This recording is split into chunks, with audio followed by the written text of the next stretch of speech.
কখনো ঝিরিঝিরি বৃষ্টি, আবার কখনো রোদ মেঘের লুকোচুরি, সেই সঙ্গে হালকা কুয়াশার আভা। সব মিলিয়ে প্রকৃতির অবস্থা যখন এমন, সেই ক্ষেত্রে শিশুদের অবস্থাও কিন্তু খুব একটা ভালো নেই। ভাইরাসে আক্রান্ত এই শিশুরা। দর্শক, আজকের বদ্যিবাড়িতে আমরা কথা বলবো শিশুদের ভাইরাস রোগ নিয়ে। আর আমাদের সঙ্গে বদ্যিবাড়িতে আজ উপস্থিত আছেন শিশু মেডিসিন বিশেষজ্ঞ ডাক্তার কামরুজ্জামান স্যার। আপনাকে স্বাগত বদ্যিবাড়িতে। ধন্যবাদ আপনাকে। কেমন আছেন? হ্যাঁ, ভালো আছি। আমরা শিশুদের নিয়েই আসলে কথা বলছি এবং প্রকৃতির একটু যেই বর্ণনা সেটিও আসলে দিলাম। যেই অবস্থা, এই অবস্থায় আসলে শিশুদের মূল সমস্যা আসলে কি হয়? ধন্যবাদ। বাংলাদেশ ষড় ঋতুর দেশ। এদেশের মানে ঋতু পরিবর্তনের সাথে সাথে কিছু রোগেরও প্রাদুর্ভাব দেখা যায়। আপনি যেমনটা বলছিলেন যে গুঁড়ি গুঁড়ি বৃষ্টি, বিশেষ শীতের আভাস, কুয়াশার ছন্ন কিছুটা, এই সাথে সাথে দেখা যাচ্ছে বাচ্চাদের যে শিশুদের ভিতরে কিছু রোগেরও প্রাধান্য দেখা যাচ্ছে। এখন সবচেয়ে যেটা হলো সিজনাল যেটা জ্বর, এবং এর সাথে যোগ হয়েছে ডেঙ্গু, চিকুনগুনিয়া যে জ্বরগুলো আছে।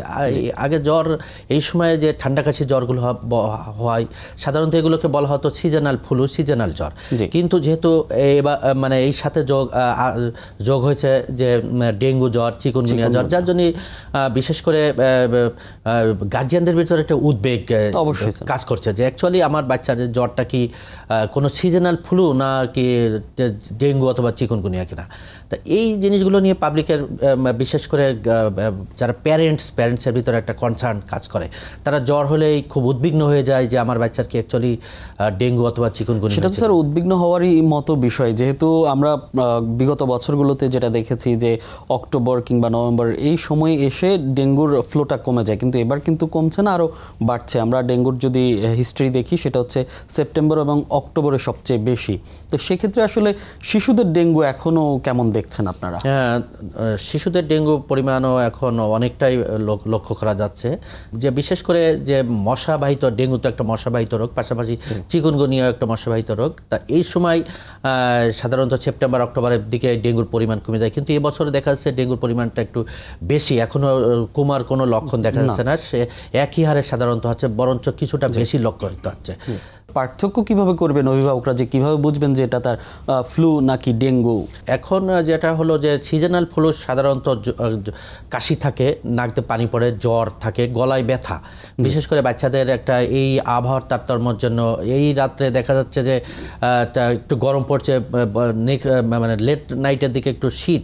তো এই সময় সাধারণত বাচ্চাদের গলায় ব্যথাটা লক্ষিত হয়। যে টনসিলাইটিস, ফ্যারেঞ্জাইটিস, এই রোগগুলো সাধারণত বেশি হচ্ছে। আর ডেঙ্গু এবং চিকুনগুনিয়ার যেটা আমরা পার্থক্য করব যে ডেঙ্গুতে সাধারণত দুইটাই জ্বর থাকে, দুইটাই মশাবাহিত রোগ, দুইটাই ডেঙ্গু এবং চিকুনগুনিয়া দুইটাই জ্বর থাকে। ডেঙ্গুতে থাকবে high grade fever, chikungunya high grade fever, কিন্তু এই পরিমাণটা কম থাকবে। তারপর ডেঙ্গুতে যেটা থাকবে যে সিভিয়ার বডি এক থাকবে, মানে অত্যাধিক গায়ে ব্যথা থাকবে, তারপর হাড্ডিতে ব্যথা থাকবে, যেটাকে বলা হয় ব্রেক বোন ফিভার। আর তারপরে রেট্রোঅরবিটাল পেইন, ডেঙ্গুতে সাধারণত চোখের পিছনে ব্যথা করে, ডেঙ্গুর সাথে বমি থাকতে পারে। আর চিকুনগুনিয়ায় কি থাকবে যে জ্বর থাকবে, জ্বরের মাত্রাটা ডেঙ্গুর থেকে কম, এটা 100 থেকে 102 ডিগ্রি মতো সাধারণত ফ্ল্যাকচুয়েটিং করে। তারপরে যেটা হলো এই গায়ে ব্যথা থাকবে, কিন্তু ডেঙ্গুর তুলনায় কম। এবং যে জিনিসটা এখানে লক্ষণীয় সবচেয়ে বেশি থাকবে যে জয়েন্টে ব্যথা, আর্থালজিয়া, সিভিয়ার আর্থালজিয়া। তারপরে ডেঙ্গুতে আরেকটা জিনিস থাকে, ডেঙ্গুতে গায়ে র্যাশ, 3 to 5 ডেজ পরে গায়ে র্যাশ আসতে পারে, কিন্তু চিকুনগুনিয়া সাধারণত র্যাশের পরিমাণটা খুব কম পরিলক্ষিত হয়। আর ডেঙ্গুতে যেটা আরেকটা জিনিস, যে ডেঙ্গুতে সাধারণত পেশেন্ট ডেঙ্গু শক সিনড্রোম, তার পেটে ব্যথা, অ্যাবডোমিনাল পেইন, তারপরে তার বমি থাকতে পারে, এবং এই সাথে সাথে সে তার ব্লাড প্রেশার, পালস এগুলো কমে যেতে পারে, যেটাকে আমরা ডেঙ্গু শক সিনড্রোম বলি। কিন্তু চিকুনগুনিয়া সাধারণত এগুলো থাকে না। চিকুনগুনিয়া একটা দীর্ঘমেয়াদী তার আর্থালজিয়া, তার জয়েন্ট পেইন নিয়ে প্রেজেন্ট করে। এই যে জয়েন্ট পেন, আমরা যারা বড়রা আছি খুব সহজে বলতে পারছি যে আমার হাতে ব্যথা করছে কিংবা পায়ে ব্যথা করছে, এবং তীব্র ব্যথা বলতে পারছি। আমরা যেহেতু শিশুদের নিয়ে কথা বলছি, অধিকাংশ শিশু কিন্তু বলতে পারবে না যে তার ব্যথা হচ্ছে কিংবা। এখন এই ক্ষেত্রে আসলে অভিভাবকদের কিভাবে বোঝার উপায় আছে? হ্যাঁ, ধন্যবাদ।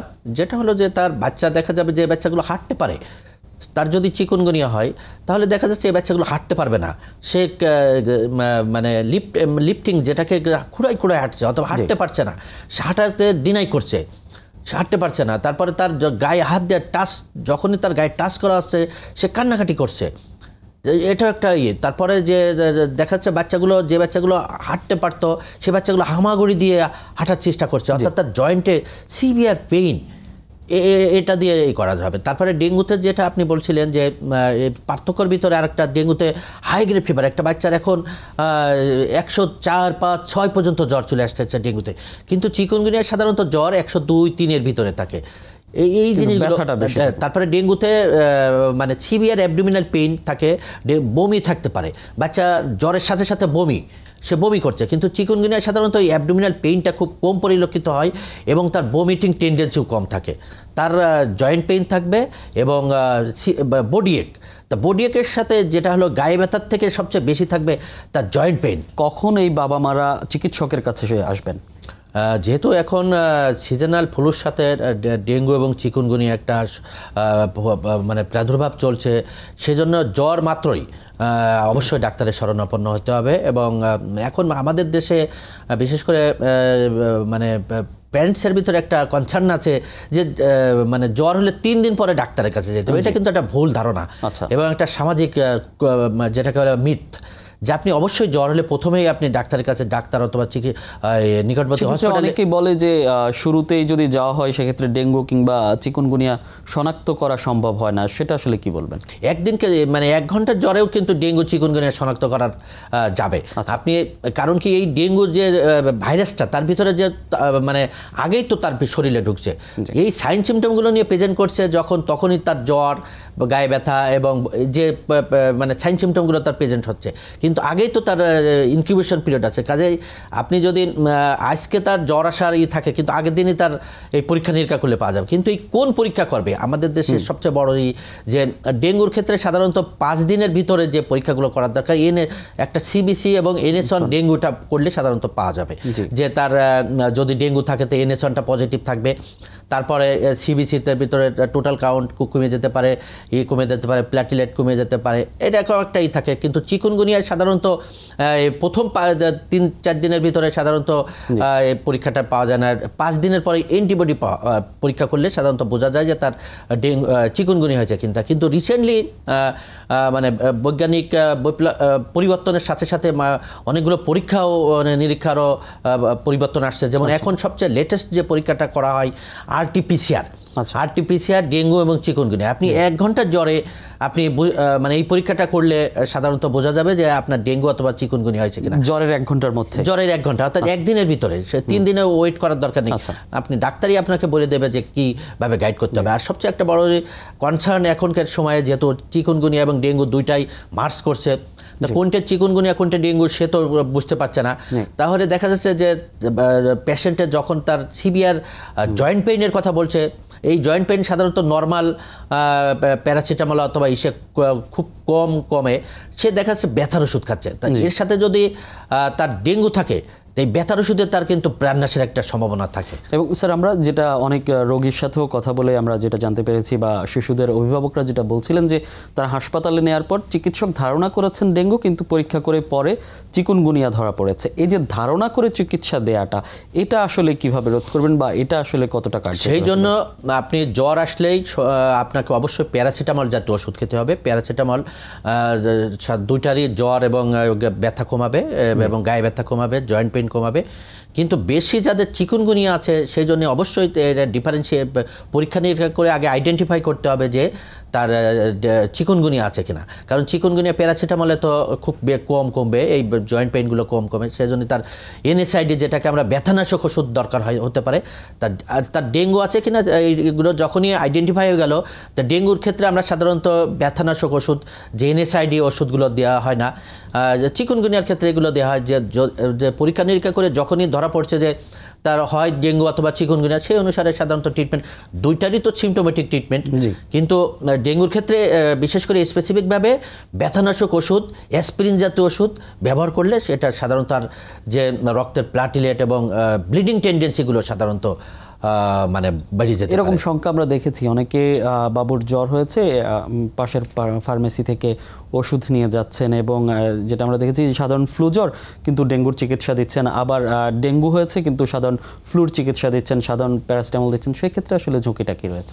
অবশ্যই আমাদের দেশের সবচেয়ে বড় একটা মেজরিটি অফ দ্য মানে প্যারেন্টস তারা ডাক্তারের শরণাপন্ন না হয়ে সাধারণত ফার্মেসিতে গিয়ে ওষুধ কিনে মানে খায়। প্রথমে জ্বর হয়েছে সে চিন্তা করে যে আমি প্রথম দিকে কেন ডাক্তারের কাছে যাব অথবা হসপিটালে যাব, সে পার্শ্ববর্তী ফার্মেসিতে গিয়ে সাধারণত এই সিমটমগুলো ফার্মেসিতে বলে, ফার্মেসিম্যানকে বলে। ফার্মেসিম্যান তাকে যখনই সে বলছে যে আমার পেশেন্টের জয়েন্ট পেইন আছে, সে কিন্তু ব্যথার ওষুধ দিয়ে দিচ্ছে।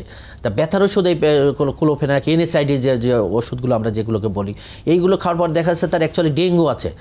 এই ডেঙ্গুতে ব্যথার ওষুধ খাইলে তার একটা জীবননাশের হুমকি থেকে যায়। সেই জন্য অবশ্যই প্যারেন্টসদের জন্য বলবো যে আপনার রোগীর বাচ্চার জ্বর হলে নিকটবর্তী হসপিটাল অথবা চিকিৎসকের শরণাপন্ন হয়ে আপনি আগে আইডেন্টিফাই করে নেন যে আপনার বাচ্চার এই জ্বরটা কি সিজনাল ফ্লু অথবা ডেঙ্গু অথবা চিকুনগুনিয়া কিনা। যেটা হবে সেই অনুসারে তাকে চিকিৎসা দিতে হবে। এবং আরেকটা জিনিস বলবো, প্রত্যেকটা এই জ্বরের ক্ষেত্রে সিজনাল ফ্লু, চিকুনগুনিয়া এবং ডেঙ্গুর ক্ষেত্রে দুইটারই ক্ষেত্রে প্রচুর পরিমাণে তরল জাতীয় খাবার খেতে হবে।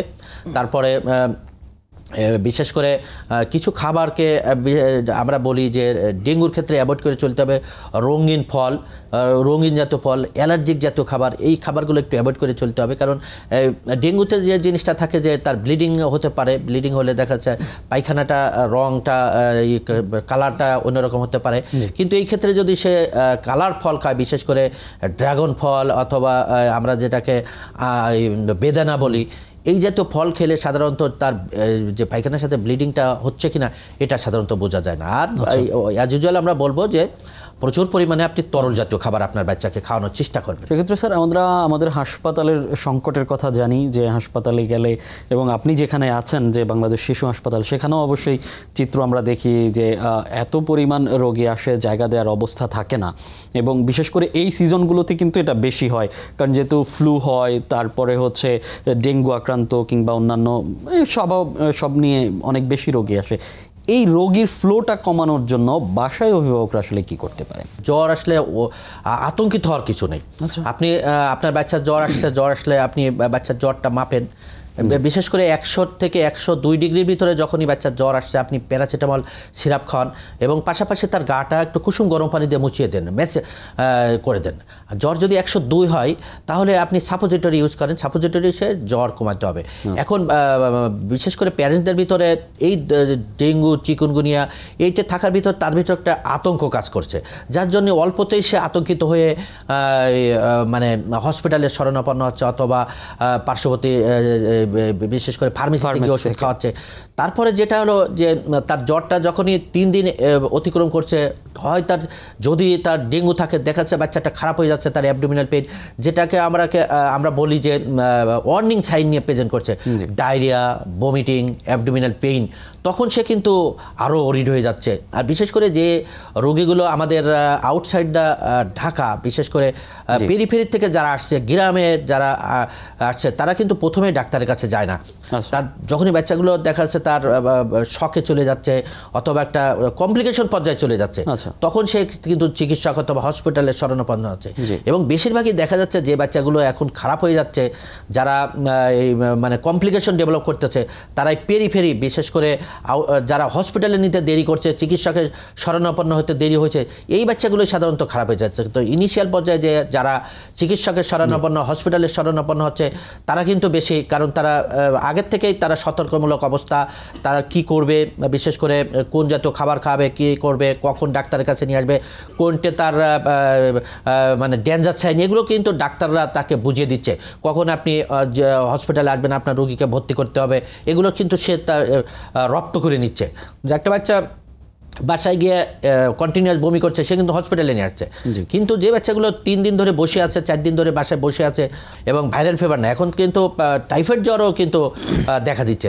টাইফয়েড নিয়ে একটা বাচ্চা 4 দিন 5 দিন ধরে বাসায় বসে আছে, তার কিন্তু কমপ্লিকেশন, টাইফয়েডের যে কমপ্লিকেশন ডেভেলপগুলো করতেছে। সেই জন্য আমি বিশেষ করে আমাদের যারা অভিভাবক, সম্মানিত অভিভাবক, গার্জিয়ান, প্যারেন্টস তাদের উদ্দেশ্যে বলবো যে জ্বর হলেই আপনি ওরিড হওয়ার কিছু নেই। আপনার বাচ্চাকে জ্বরে বাসায় বসেই আপনি ইনিশিয়াল পর্যায়ে সাধারণত প্যারাসিটামল খাওয়াবেন। জ্বর বেশি হলে তাকে গা মুছিয়ে দিবেন কুসুম গরম পানি দিয়ে। আমরা তারপরে তাকে জ্বর যদি 102-এর উপরে যায়, বাচ্চাদের সাধারণত 102-এর উপরে জ্বর হলে একটা খিঁচুনি হওয়ার সম্ভাবনা থাকে। আপনি তাড়াতাড়ি তার জ্বরটা কমানো করেন, তারপর তার গায়ের সমস্ত কাপড়গুলো সরিয়ে দেন, ফ্যান ছেড়ে দিয়ে তাকে জ্বর কমানোর চেষ্টা করেন, সাপোজিটর ইউজ করেন এবং নিকটবর্তী যে চিকিৎসক অথবা হসপিটালের শরণাপন্ন হয়ে আপনি পরামর্শ নেন। কখন আসলে ডেঙ্গু রোগীদের হাসপাতালে ভর্তি করতে হয়, বিশেষ করে শিশুদের, বা ডেঙ্গু আক্রান্ত হলেই কি হাসপাতালে ভর্তি থাকতে হয় নাকি? সবাই প্ল্যাটিলেট নিয়ে একটা ভয়ের কাজ করছে, কিন্তু প্ল্যাটিলেট নিয়ে কোনো ওরিড হওয়ার কারণ নেই। আপনি প্ল্যাটিলেট দেখা দরকার না। আপনার বাচ্চা যদি পর্যাপ্ত পরিমাণে তরল জাতীয় খাবার খেতে পারে, সে যদি প্রস্রাব সাফিসিয়েন্ট প্রস্রাব করে, তারপরে সে প্যারাসিটামল খেয়ে যদি জ্বর কমানো যাচ্ছে, তার যদি আমরা কিছু ডেঞ্জার সাইন বলি, একটা বাচ্চার ডেঙ্গু হয়েছে, তার যদি 1 বছরের উপরে বয়স হয়, ওরিড হওয়ার কোনো কারণ নেই, আপনি বাসায় বসেই ট্রিটমেন্ট করতে করেন। সে যদি বমি না করে, সে যদি মুখে খেতে পারে, তার পেটে যদি ব্যথা না থাকে, ইনট্রাক্টেবল ভমিটিং যেটাকে আমরা বলি ঘন্টায় 2 বারের বেশি বমি করছে, তাহলে কিন্তু আপনি বাসায় রাখতে পারবেন। একটা বাচ্চার জ্বর আছে, বমি আছে, পাতলা পায়খানা হচ্ছে, আপনি অবশ্যই তাকে নিকটবর্তী হসপিটালে শরণাপন্ন হবেন। এই বাচ্চাগুলো সাধারণত ভর্তির দরকার হয়। যে বাচ্চাগুলো আপনি ফ্লুইড খেয়ে রাখতে পারছে না, খাওয়ার পরপরই বমি করে দিচ্ছে, খেতে পারছে না, অথবা আনডিউ লেথার্জিক, সে নেতাই যাচ্ছে, তাহলে দেরি না করে আপনি চিকিৎসকের শরণাপন্ন হন। তারপরে তার গায়ে যদি দেখছেন যে একটা লাল লাল র্যাশ এসে গেছে, তাহলে অবশ্যই হসপিটালে শরণাপন্ন হতে হবে। স্যার, সামনে শীত আসছে, সেই ক্ষেত্রে এখন যে বাচ্চাদের শ্বাসকষ্টের সমস্যা আছে তারাও কিন্তু বেশি ভুক্তভোগী, তাদের জন্য আসলে কি বলবেন, কি করণীয়? ধন্যবাদ। এই সময় সাধারণত ঋতু পরিবর্তনের সাথে সাথে যেহেতু গরম থেকে একটা শীতের আবহাওয়ার দিকে ধাপিত হচ্ছে, এই সময় যারা বিশেষ করে অ্যাজমা জাতীয় রোগী শ্বাসকষ্টতে ভোগে, তাদের ক্ষেত্রে বলবো যে মানে আপনার বাচ্চাদেরকে যে আর্লি মানে নাইটের যে আমাদের একটু গরম আছে, পরবর্তীতে শীতের পড়ছে, সেজন্য আপনি বাসায় এসি ফ্যান চালানোর সময় একটু খেয়াল করবেন। এই রাত্রে এসি চালানো থাকলেও নেক্সট নাইটে যাতে বন্ধ করা হয়, ফ্যানটা বন্ধ করে দেওয়া হয়। আর বিশেষ করে বাইরে হালকা কুয়াশার একটু দেখা দিয়েছে, সেজন্য জ্বালানাগুলো বন্ধ রাখতে হবে। এই কুয়াশাগুলো সাধারণত ভিতরে এসে জ্বালানাতে আপনার ঘরের ভিতরে প্রবেশ করার পরে এই যে বাচ্চাগুলো অ্যাজমাটিক প্রবলেম থাকে, শ্বাসকষ্ট প্রবলেম থাকে, তাদের সাধারণতই হয়। আর এখন এই শীতের মৌসুমে যে জিনিসটা সবচেয়ে পরিলক্ষিত, বায়ুতে আর্দ্রতা হয়ে যায়, সেজন্য এখন ধুলাবালিগুলো সাধারণত হয়। স্কুলে যে বাচ্চাগুলো অ্যাজমাটিক প্রবলেম, শ্বাসকষ্ট প্রবলেম আছে, তারা স্কুলে যাওয়ার সময় মাস্ক ইউজ করবে এবং বিশেষ করে এখন ঠান্ডার ইসে যাতে কোনো প্রকার আইসক্রিম এবং ঠান্ডা জাতীয় জিনিস না খায়, গলায় সাধারণত মাফলার জাতীয় একটা কিছু ইউজ করবে এবং কুসুম গরম পানি খাওয়ানোর চেষ্টা করবে। একদম সবশেষ স্যার আপনার কাছে জানতে চাই, আপনি টাইফয়েড নিয়ে কথা বলছিলেন এবং আমরা জানি এখন টাইফয়েডের যেই টিকাদান ক্যাম্পেইন চলছে, সেই উদ্দেশ্যে আমাদের দর্শক যারা আছেন তাদের জন্য কি বলবেন এই টাইফয়েড টিকা নিয়ে, এবং এই ক্যাম্পেইনে আসলে সবার অংশগ্রহণ করা উচিত কিনা বা শিশুদের টাইফয়েড টিকা দেওয়া উচিত কিনা? ধন্যবাদ। এই যে এখন সরকারের একটা টাইফয়েড ক্যাম্পেইনিং চলছে, 9 মাস থেকে 15 বছর পর্যন্ত যে টাইফয়েডের টিকা দিচ্ছে, একটা ভালো উদ্যোগ এবং সবাইকে উচিত তার সোনামণিদেরকে নিয়ে নিকটবর্তী টিকাদান কেন্দ্রে অথবা স্কুলের নিয়ে তার টিকা দিয়ে দেওয়া উচিত। টাইফয়েড একটা মারাত্মক মানে অসুখ। এই টাইফয়েডের কমপ্লিকেশন হলে অনেক বাচ্চা প্যারালাইসিস, অনেক বাচ্চার সাধারণত চোখ কানা প্যারালাইসিস হয়ে যেতে পারে, তার পেটের নাড়ি ফুটো হয়ে যেতে পারে।